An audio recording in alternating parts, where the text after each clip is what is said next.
सबसे पहले महिला दिन की सभी महिलाओं को बहुत बहुत शुभकामनाएं। दूसरी बात यह है कि सभी महिलाओं को उनको आगे बढ़ने के लिए सपोर्ट करने के लिए उनका आदर करने के लिए सारे पुरुष वर्गों को भी बहुत बहुत महिला दिन की शुभकामनाएं। आज का दिन बहुत ही महत्वपूर्ण है मेरे लिए क्योंकि इसी दिन मेरा खुद का जन्मदिन हुआ था।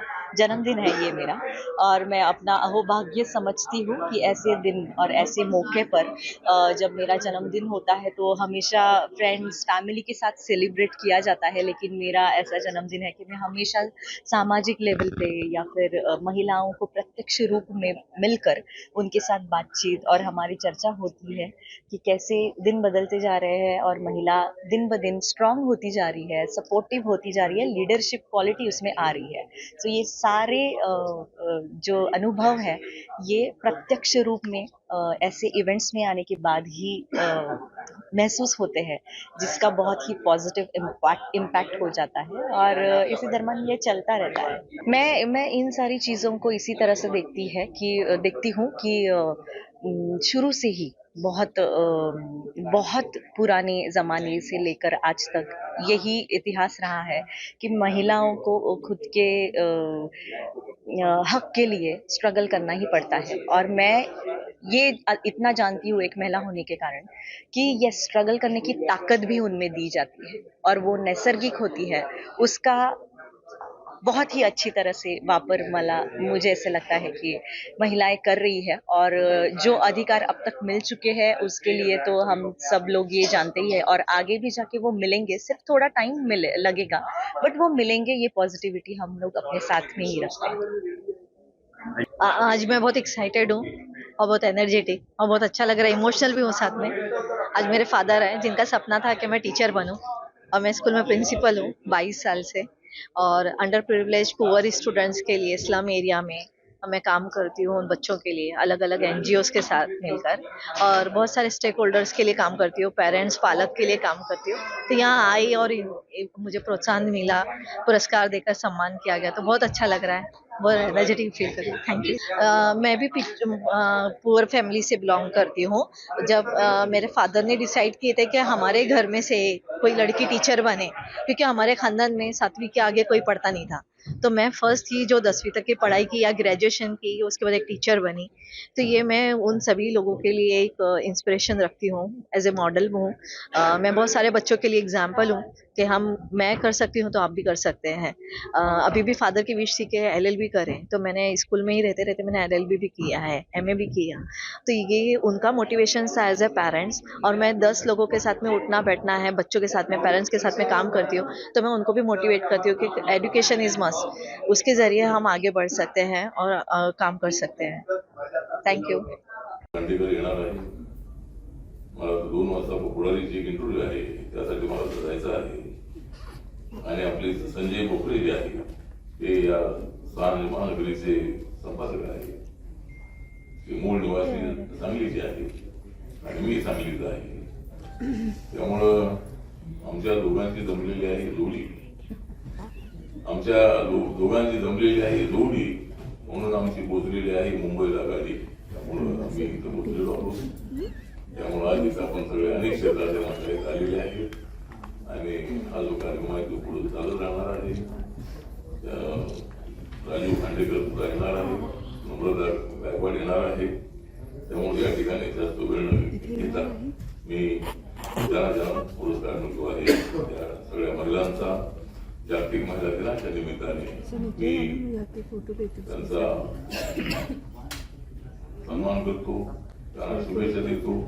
आणि माननीय नरेंद्र मोदींचं जे सरकार आहे हे सरकार नारी शक्तीला मजबूत करणार आहे। महिला शक्ती जी आहे ती महिला शक्तीमधून झाली पाहिजे आणि अलीकडे नव्या संसद भवनामध्ये महिलांना 33% आरक्षण देण्याचा निर्णय झालेला आहे। लोकसभेमध्ये विधानसभेमध्ये महिला मोठ्या संख्येने आपल्याला पाहायला मिळते आणि अनेक क्षेत्रामध्ये महिलांची मोठी प्रगती आहे। अनेक महिला पायलट होत आहेत, सायंटिस्ट होत आहेत, प्रोफेसर होत आहेत, IPS होत आहेत, IAS होत आहेत, आर्मीमध्ये जात आहेत। अशा अनेक क्षेत्रामध्ये महिला आपल्याला पाहायला मिळतात आणि ही आमच्यासाठी अत्यंत अभिमानाची बाब आहे। शिक्षणामध्ये सुद्धा मुली ह्या मुलांपेक्षा अत्यंत हुशार आहेत. म्हणजे आपण जर रिझल्ट बघितले 10वीचे 12वीचे, त्यामध्ये मुली जास्त आघाडीवर असतात. त्यामुळं महिलांना न्याय देणं हे आमच्या सगळ्यांचं कर्तव्य आहे. माझं सामाजिक न्याय अधिकारिता मंत्रालय माझं आहे. निवडणूक आता होणार आहे, नंतर मला कुठलं खातं मिळतंय बघूया. परंतु नरेंद्र मोदी प्रधानमंत्री झाले तर मी होणारच आहे, आणि मी झालो तर प्रधानमंत्री मोदी साहेब आहेतच. म्हणजे त्यामुळे कुठले मला काय खातं मिळू, पण महिलांच्यासाठी मी नक्की आपल्यासोबत राहणार आहे. कुठल्या आपल्या अडचणी असतील तर त्यासाठी आम्ही आपल्याला करू. आणि गिफ्ट मध्ये आता निवडून आल्यानंतर गिफ्ट देऊ. गिफ्ट करायचं नाही, गिफ्ट आम्ही महिला आरक्षणाचे गिफ्ट दिलेलं आहे. महिलांना 33% लोकसभेमध्ये विधानसभेत आरक्षणाला मिळणार आहे. त्यामुळे आणि जे गिफ्ट आहे ते गिफ्ट देता येईल आपल्याला. म्हणजे महिलांसाठी महिलांवरती होणारे अत्याचार थांबले पाहिजे.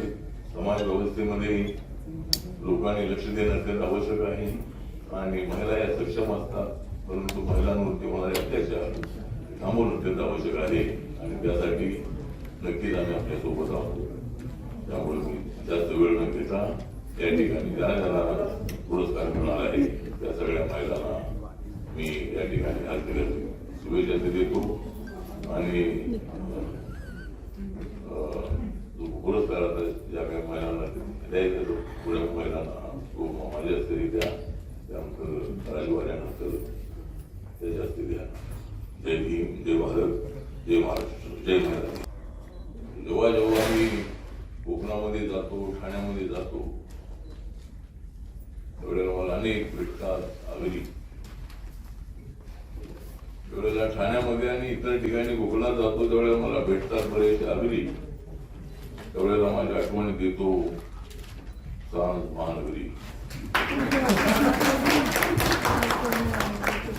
सांज महानगरी या दैनिकाच्या होती. अनेक क्षेत्रामध्ये अत्यंत उत्कृष्ट काम करणाऱ्या महिलांचा सत्कार. म्हणजे मी चळवळीमध्ये बऱ्याच वेळेला मी आलो होतो. पहिला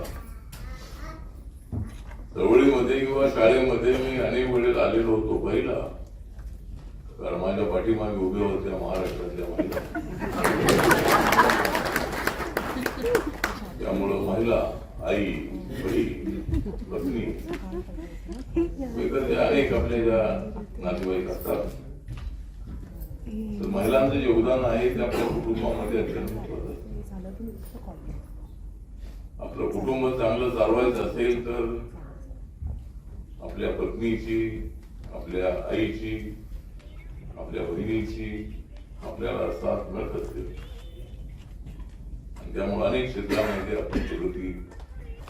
या ठिकाणी सेवा वृत्ती महिला पुरस्कार, समाजाची सेवा करत करत, आपल्या कुटुंबाची सेवा करत करत, आपल्या मुलाबाळांना सांभाळत या महिला अनेक आघाड्यांवरती काम करत असतात. नोकरी करणाऱ्या महिलांना घरामधलं जेवण बनवायचं असतं, त्यांना मुलांचा सांभाळ करायचा असतो, त्यांना नोकरी करायची असते. अशा अनेक जबाबदाऱ्या पार पाडणाऱ्या अनेक महिला आपण पाहिलेल्या आहेत.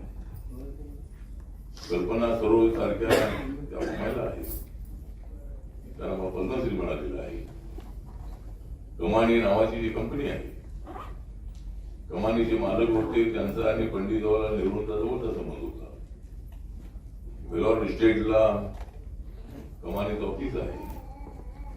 बराचसा संघर्ष केला, त्यांना कमानीचं चेअरमन पद त्यांना मिळालेलं आहे.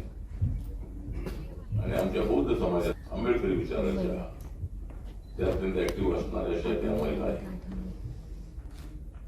नम्रता गायकवाड अभिनेत्री आहे. मराठी चित्रपटामध्ये अत्यंत उत्कृष्ट अभिनय करणारी ती अभिनेत्री आहे. आम्हाला काय अजून मी काही फिल्ममध्ये थोडा अभिनय केलेला आहे, पण आमचा अभिनय पार्लमेंटमध्ये असतो. मी इतर आपल्या ज्या अभिनेत्री आहेत त्यांचा अभिनय चित्रपटामध्ये असतो. आणि चित्रपट हा एक अत्यंत दिशा देणार अशा पद्धतीचे चित्रपट असतात. चित्रपट, मराठी चित्रपट अलीकडे थोडे लोक कमी बघतात. हिंदी चित्रपट जास्त. ठीक आहे, मराठी चित्रपट असेल, मराठी नाटक असेल, हे बघणारे अनेक प्रेक्षक आपण पाहिलेले आहे. अनेक नाट्यगृहामध्ये आपण अनेक लोक शनिवारी, रविवारी किंवा इतर वेळेलाही नाटकं पाहिलेले, आपण नाटकं पाहिलेले आहे. पण आपण नाटकं पाहिली पाहिजे, पण जीवनामध्ये नाटकं जास्त करता कामा नये. त्यामुळं आपल्याला हे